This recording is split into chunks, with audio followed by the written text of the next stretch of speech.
est-ce que vous faites des tests de titre ou de copie? De mon côté, seuls les tests de visuel apportent des changements significatifs. Les premiers éléments qu'on teste chez J7 Media, globalement, ce sont des concepts, ensuite des offres et ensuite des produits ou des services. Ça, c'est vraiment les premiers tests qu'on met de l'avant, ok? Parce que c'est les tests qui ont, à mon sens, le plus d'impact sur vos résultats à la fin. Bonjour à tous et bienvenue sur No Pay No Play, le podcast dédié à la publicité sur Facebook Ads, le podcast qui vous accompagne de 0 à 1000 $ de budget par jour sur la plateforme et qui vous aide justement à avoir une expérience plutôt positive avec Facebook Ads. Ce podcast vous est proposé par l'agence J7 Media et la J7 Academy. Mon nom est Antoine Dalmas et aujourd'hui on se retrouve, comme je vous l'expliquais en intro, sur 8 questions qui m'ont été posées autour de la publicité sur Facebook et je vais pouvoir vous en parler, je vais pouvoir vous montrer aussi quelques points. Je pense notamment aux métriques pour les vidéos, parce que c'était une question qui revenait assez régulièrement. D'ailleurs, j'en profite pour ceux qui nous découvrent totalement. C'est un type d'épisode qui revient assez régulièrement sur No Pay No Play. Donc, n'hésitez pas, si vous nous regardez sur YouTube notamment, à me mettre dans les commentaires des questions auxquelles vous avez envie que je réponde, en fait, finalement. Donc, sans plus tarder, on va commencer avec la toute première question.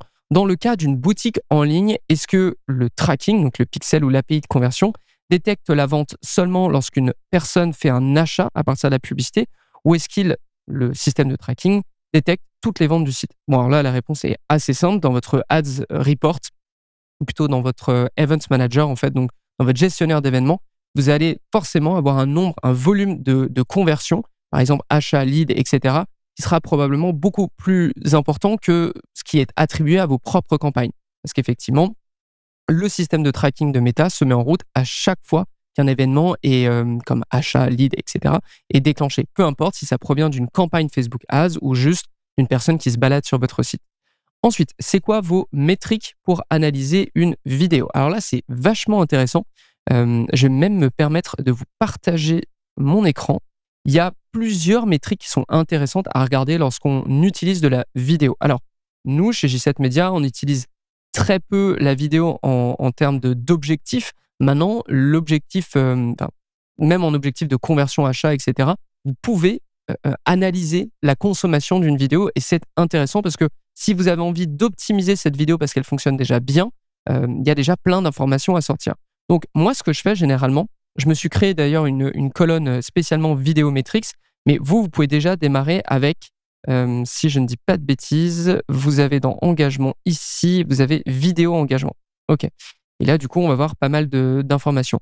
Je vous le dis tout de suite, le simple fait que votre vidéo soit consommée 3 secondes ou 2 secondes, ça m'est totalement égal. C'est, à mon sens, c'est vraiment le truc le moins intéressant qui nous intéresse. Là où ça commence à être intéressant, c'est la fonction True Plays. True Plays, c'est lorsque vous optimisez sur une vidéo et que vous utilisez vraiment cet objectif, eh bien, Meta peut vous proposer d'optimiser soit sur la consommation de 3 secondes, soit sur la consommation True Plays. True Plays, c'est l'équivalent de 15 secondes, voire le plus possible que Meta est capable de faire regarder à l'audience que vous ciblez. Okay? Donc, le True Play, c'est déjà un petit peu plus intéressant. Ensuite, vous avez tout ce qui est vidéo vue à 25%, 50%, 75%, 95%. Et toute cette data, déjà, elle peut vous indiquer si votre vidéo en soi, elle plaît et les gens regardent jusqu'au bout. Et ce qui va être encore plus intéressant derrière, c'est de créer aussi des métriques, c'est-à-dire des chiffres personnalisés. Et là, moi, c'est ce que j'ai fait ici avec Vidéometrics ici. Là, par exemple, vous pouvez voir que, si j'ai pas dit de bêtises, voilà, par exemple, ici, moi, j'ai créé un coût pour 100% de la vidéo regardée. Parce que très souvent, lorsque vous êtes en vidéo view, Meta va vous dire « Ah, vous avez fait des vues de vidéo pour 5 centimes, c'est parfait. » Mais on le sait pertinemment, lorsque vous avez une vidéo qui dure peut-être 30 secondes, 50 secondes, 1 minute, une simple vue de 3 secondes ou même 10 secondes, c'est peut-être pas assez. Donc nous, par exemple, on va utiliser ça. C'est très très simple, c'est un custom métrique que vous pouvez créer à partir de là, je vous le montre rapidement, Customize Column. Là, vous faites Custom métrique et là, vous créez en fait votre métrique avec toutes les informations. Hop, je reviens juste ici. Ici, le truc est très très simple, c'est amount spend, donc le budget dépensé divisé par le nombre de vues à 100%.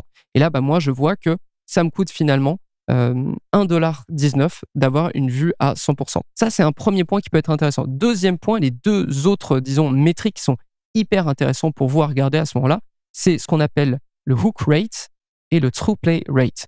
Le hook rate, c'est très simple, c'est les 3 secondes de votre vidéo qui ont été vues divisé par le nombre d'impressions. Grosso modo, ça vous dit, plus il est élevé, plus ça veut dire que votre vidéo, elle capte l'attention des gens. Mais il est à regarder aussi avec le True Play Rate, qui est le nombre de True Play divisé par les impressions. Et là, ça veut dire, est-ce que les gens regardent plus que juste le hook, en fait. Le hook étant 3 secondes, si j'ai un True Play Rate, eh bien là, par exemple, je peux observer si je dois choisir entre les 2 publicités, au-delà, les 2 vidéos, au-delà du fait que je ne connais pas leur, que je ne connais pas leur performance, c'est-à-dire le coût des achats ou le coût des leads qu'elles ont générés. Là, je vais en voir une qui a un hook rate de 18,43 et un True Play Rate de 2,93, alors qu'ici, on est inférieur et ici, on est inférieur. Et là, la 3e vidéo, comme on peut le voir, le hook rate est très faible et finalement, le True Play Rate est très faible. Donc, ça veut dire que les gens regardent pas trop. Okay, donc, moi, par exemple, je pourrais partir sur cette vidéo et commencer à optimiser pour améliorer le hook rate avec peut-être une image plus sensationnelle au début, etc. etc. Donc, voici les métriques qu'on utilise. Hook rate, True Play Rate, tous les coûts par X% de vues, le nombre aussi de personnes qui ont vu à X%. Et puis voilà. Et là, je pense que vous serez déjà pas mal. On enchaîne avec la prochaine question. C'est quoi le prochain test créatif que vous aimeriez mettre en place? Alors, moi, je le vois de plus en plus souvent, surtout sur l'emplacement story, l'emplacement vertical en fait de Meta et de Instagram, enfin de Facebook et d'Instagram. C'est ce que j'appellerais le double hook. Enfin, on m'a dit que ça s'appelait comme ça, donc maintenant je dis que ça s'appelle comme ça. En gros, imaginez que vous avez votre écran vertical et en fait, sur le dessus de l'écran, c'est-à-dire sur la première moitié supérieure, vous avez une vidéo qui est là juste pour attirer votre attention. Okay, donc, ça va être par exemple un jeu vidéo. Ça va être par exemple quelqu'un en équilibre. Et juste en dessous, sur la seconde moitié, donc la moitié basse verticale, voilà, vous avez le sujet de la vidéo. C'est-à-dire, et ça je le vois beaucoup sur des publicités Facebook Ads, pour des agences Facebook Ads ou pour des services Facebook Ads. Je pense notamment à une publicité où je voyais une vidéo d'une voiture style jeu vidéo qui est en train de parcourir un circuit.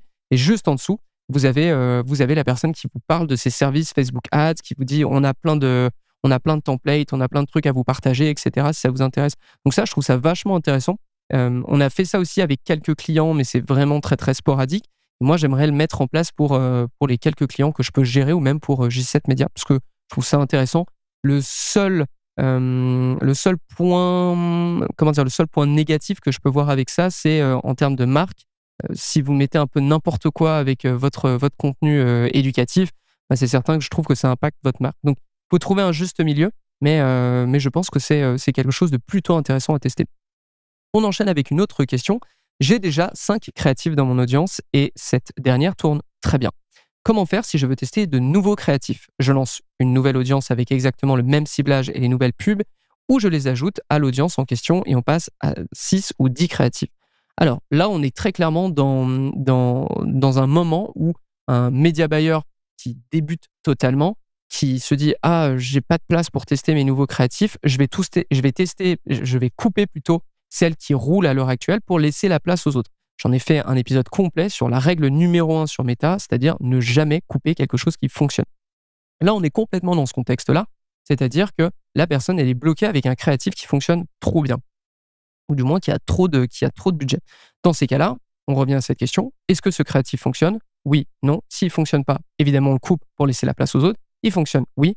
On ne touche à rien, on lance une nouvelle campagne avec la même audience et avec les autres créatifs qui n'ont pas eu de dépenses. Okay, c'est purement et simplement comme ça qu'on fonctionne avec les campagnes. Question suivante.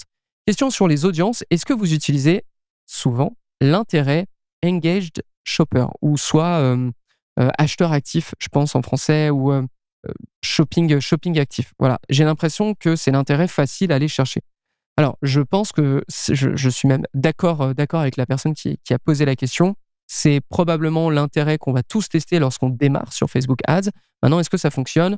Moi, j'ai rarement vu cet intérêt fonctionner. D'ailleurs, je le voyais souvent dans des groupements d'intérêts, c'est-à-dire je veux aller chercher des photographes. Il y avait par exemple l'intérêt photographe plus engaged shopper avec, histoire de se dire, je vais chercher des photographes qui sont prêts à acheter. Voilà. Je crois pas tellement en cet intérêt et je pense que, alors j'ai pas de chiffres à l'appui évidemment, mais là ça va être purement de la logique. Euh, je pense que c'est un intérêt qui coûte cher à aller chercher pour pas grand-chose. Ouais, parce que si tout le monde se dit la même chose, si tout le monde se dit ah, je vais mettre Engage Shopper, comme ça je vais être certain de trouver des gens qui achètent ce que je veux vendre, bah, si tous les annonceurs se disent ça, donc ils l'utilisent tous et du coup, la concurrence est énorme sur ce genre d'intérêt. Donc, disons que je le déconseille. Je déconseille pourquoi? Enfin, vous pouvez toujours le tester, mais je déconseille pourquoi? Parce que sur la plupart des audiences de comptes qui sont très bien installés sur Facebook Ads, je n'ai jamais vu cet intérêt. Ok, c'est simple. C'est-à-dire qu'on n'a jamais misé sur cet intérêt pour fonctionner. Et d'ailleurs, j'ai fait tout un épisode sur les audiences les plus utilisées. Je pense que c'était sur No Pay No Play aussi. Je vous laisserai aller regarder, mais notamment sur les e-commerce, etc. Il n'existe pas cet intérêt. Okay, il n'est pas dedans, c'est certain. Donc, je peux vous conseiller de potentiellement ne pas l'utiliser. Après, vous pouvez toujours le tester. On verra bien ce qui se passe. Question suivante. Lorsqu'on lance une campagne test avec de nouveaux créatifs, doit-on obligatoirement avoir le budget pour 50 conversions par audience? J'ai l'impression qu'en suivant cette règle, on se retrouve avec des budgets délirants. Je suis 100% d'accord avec toi. L'idée, effectivement, si on se dit qu'en 7 jours, on doit avoir 50 conversions, on va se retrouver, si on a déjà un historique de coût par achat ou de coût par lead, et c'est plutôt pour le coût par achat, je pense. Imaginons que vous avez un coût par achat de $25, vous faites 25 fois 50 en gros, et voilà, c'est ça votre budget sur la semaine. Effectivement, ça peut être excessivement important. Moi, ce que je vous recommande dans un premier temps, évidemment, l'idée c'est de ne pas être en apprentissage limité, ok, ce qui peut risquer si vous avez trop peu de volume. Ce que je vous recommande, c'est quand même d'avoir un budget suffisant pour que chaque audience qui se trouve dans votre campagne puisse générer, je sais pas, 2-3 conversions, ok, par jour. Pourquoi je vous dis ça? Parce que très régulièrement, et ça c'est aussi une erreur que je vois souvent avec des jeunes média buyers ou des gens qui arrivent, qui débarquent en fait sur la plateforme, ils se disent ah j'ai testé plein de choses, je vais faire plein de choses, sauf que leur budget ne suit absolument pas.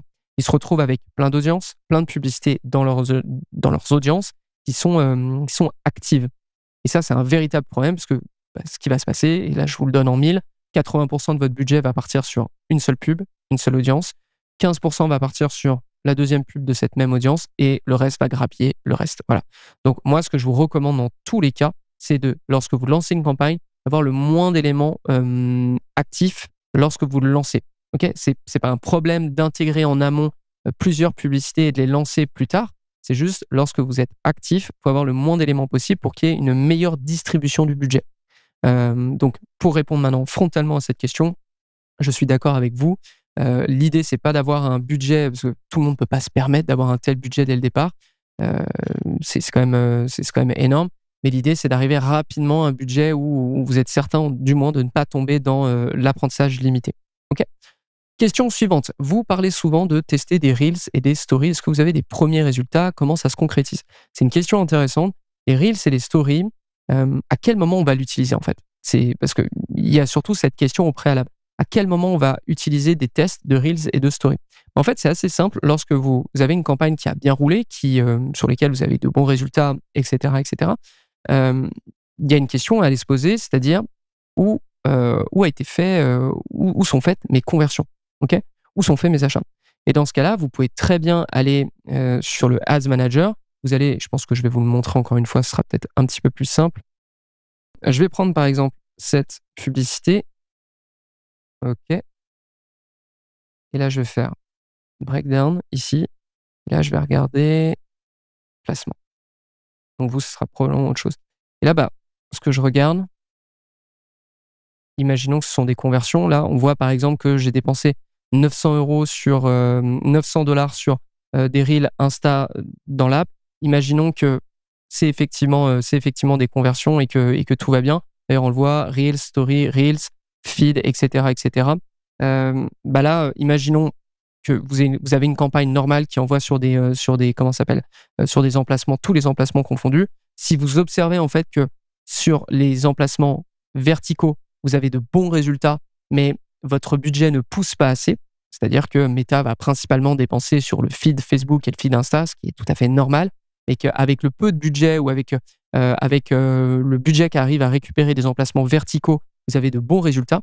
eh bien là, je trouve que ça a du sens de lancer une campagne qui est 100% story ou 100% reels. Globalement, je vous encourage d'ailleurs à utiliser tous les emplacements verticaux en même temps parce que sinon, ça sera juste beaucoup, beaucoup trop petit, je pense, en termes d'audience. Donc, ce qui se passe, si ça fonctionne bien déjà avec ça et qu'en plus vous lancez une campagne et que ça refonctionne encore plus, dans ce cas-là, vous scalez et vous augmentez votre budget.